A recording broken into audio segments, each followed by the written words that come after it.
Welcome to Week 2 of our Quantitative Research Method in Language Teaching course. Today we'll dive into the key concepts of quantitative research, including its philosophical foundations and how it applies in the field of language teaching. Before we start, let's do a quick recap of last week's content. We discussed the basics of research methodology and the differences between quantitative and qualitative research. Today, we will build on that foundation and focus on how to apply quantitative research in language teaching. So, what exactly is quantitative research? Quantitative research is the process of collecting numerical data and using statistical methods to analyze it. Aliaga and Gunderson, 2000, describe it as explaining phenomena by collecting numerical data that is analyzed using mathematically based methods, particularly statistics. In ESL, for instance, you might use quantitative research to measure the effectiveness of different teaching strategies. For example, you could ask, does using interactive language software improve the vocabulary acquisition of ESL students?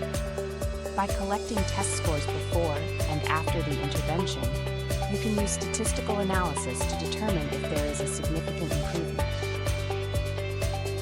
Here are some examples of quantitative research questions that can be used in the ESL context. What is the average time taken by ESL students to learn 100 new vocabulary words using traditional flashcards compared to digital tools? This question collects numerical data that can be analyzed to compare two teaching methods. How many students pass the IELTS exam after attending a 6-month preparation course?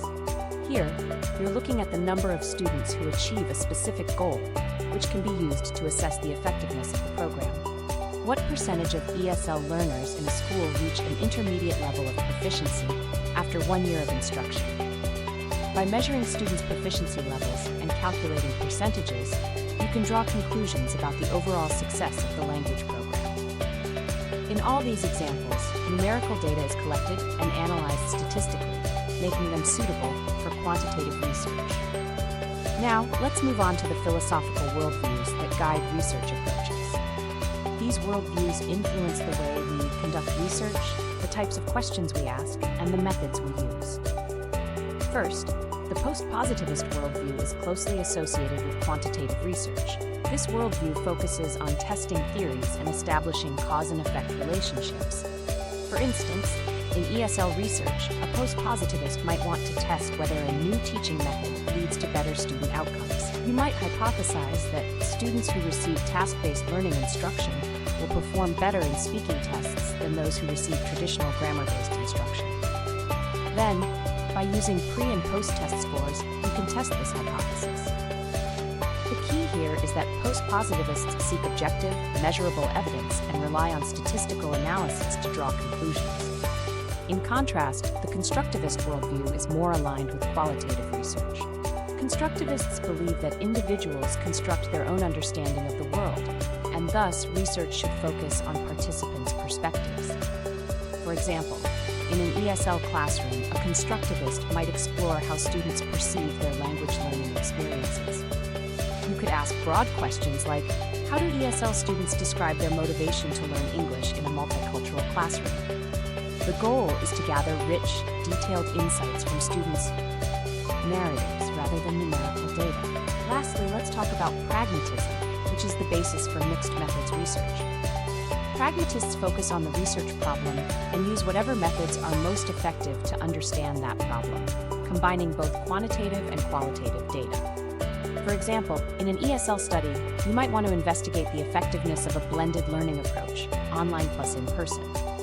You could first gather quantitative data by testing students' language proficiency before and after the intervention. Then you could follow up with interviews to understand students' experiences with online learning. This combination allows for a deeper understanding of both the outcomes and the student experience. Let's try a short activity to understand the post-positivist approach better. Imagine you are testing the hypothesis. Using visual aids in ESL instruction improves students' reading comprehension skills.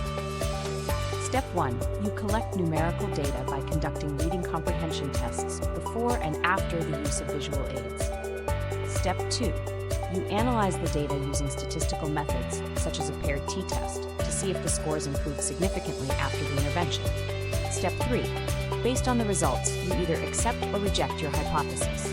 This is how a post-positivist would approach research in an ESL context, through testing, measuring, and analyzing data.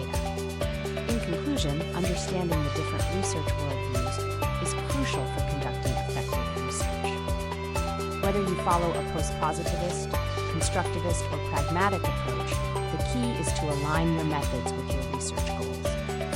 As you continue in this course, think about how these philosophical foundations apply to your own research interests, especially in the field of language teaching.